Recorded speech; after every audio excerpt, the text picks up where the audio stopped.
कंगना रनौत और महाराष्ट्र सरकार के बीच तलवारें जो खिंची थी वो वापस मैदान में जाने का नाम नहीं ले रही। एक तरफ सामना में एक बार फिर कंगना रनौत निशाने पर है शिवसेना के, और दूसरी तरफ कंगना रनौत ने मुंबई से मनाली रवाना होने के पहले एक बार फिर ट्विटर के जरिए महाराष्ट्र सरकार के खिलाफ अपना वही बयान दोहराया जिसकी वजह से यह पूरा विवाद शुरू हुआ था।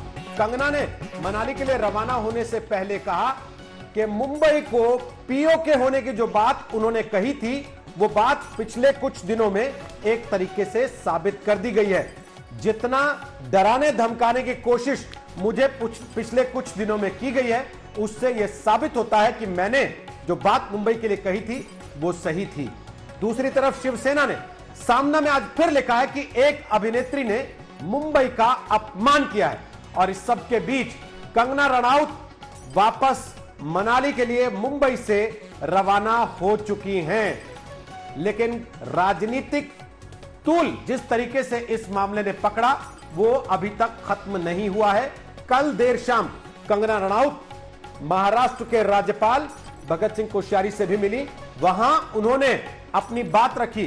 भगत सिंह कोश्यारी राज्यपाल से उन्होंने बताया कि उनके साथ नाइंसाफी हो रही है, उनके साथ अन्याय हो रहा है, और बाहर निकलकर यह भी कहा कि उन्होंने राज्यपाल से यह बातें बताते हुए उम्मीद जताई है कि उनके दरवाजे आने के बाद कंगना को न्याय मिलेगा।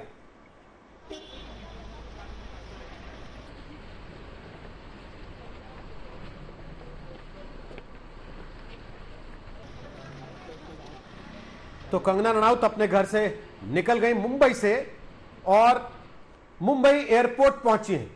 वहां से वो मनाली के लिए रवाना हो रही हैं। पिछले कुछ दिन काफी गहमा गहमी वाले रहे कंगना रनौत के लिए मुंबई में, क्योंकि उन्होंने मुंबई की तुलना पीओके से की। उसके बाद एक तरीके की चुनौती की स्थिति कंगना और शिवसेना के बीच में।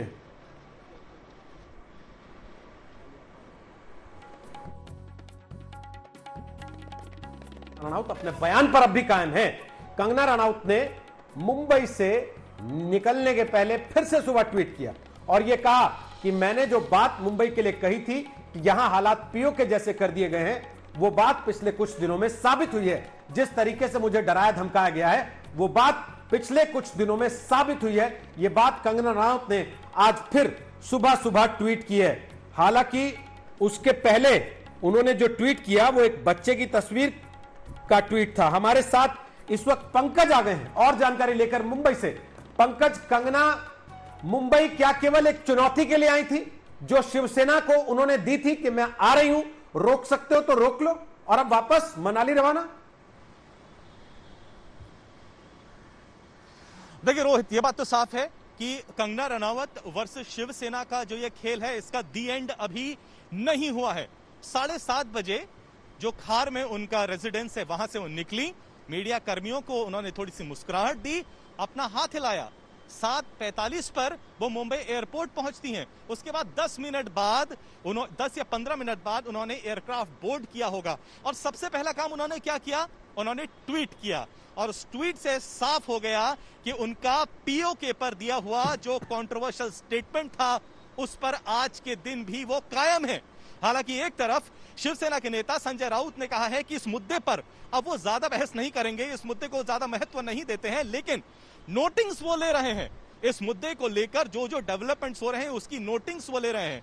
कल उद्धव ठाकरे ने भी कहा था कि आने वाले सही वक्त पर वो कमेंट भी करने वाले हैं, लेकिन इधर सामना में साफ साफ कह दिया गया है कि एक तरफ ये एक एक्ट्रेस है जिन्होंने मुंबई को डिसरिस्पेक्ट किया, मुंबई पुलिस को डिसरिस्पेक्ट किया। नतीजा क्या हुआ, भारतीय जनता पार्टी के तमाम जितने कार्यकर्ता हैं वो प्रोटेस्ट करने के लिए आ गए। क्या इसी तरीके का प्रोटेस्ट और जगह भी होगा? आज तो हल्ला एक कदम आगे ज्यादा बोल दिया है सामना ने, केंद्र सरकार को भी घेरे में लिया है, हिमाचल के सरकार को भी घेरे में लिया है। कहा है जो हिमाचल के कांगड़ा में जो इंसिडेंट हुआ है गैंगरेप का, क्या वहां सरकार जेड सिक्योरिटी देने वाली है? तो अब देखिए शहर में यानी मुंबई में और महाराष्ट्र में भारतीय जनता पार्टी और शिवसेना के बीच में ये जो टसल है वो अब खत्म नहीं होने वाला है। वो तो इसकी तो लगता है अब शुरुआत हो गई है। लेकिन दूसरी तरफ जो लोग ये कह रहे थे कि शायद अब कंगना जब एक बार यहां से मनाली के लिए रवाना हो जाएंगी तो ये मामला भी रफा दफा हो जाएगा, ऐसा लगता नहीं है। कंगना भी हार मानने के लिए तैयार नहीं है, इधर शिवसेना भी हार मानने के लिए तैयार नहीं है। यानी कंट्रोवर्सी बनी हुई है। शिवसेना बनाम कंगना रनावत की ये जो कहानी है ये अभी भी चल ही रही है। रोहित।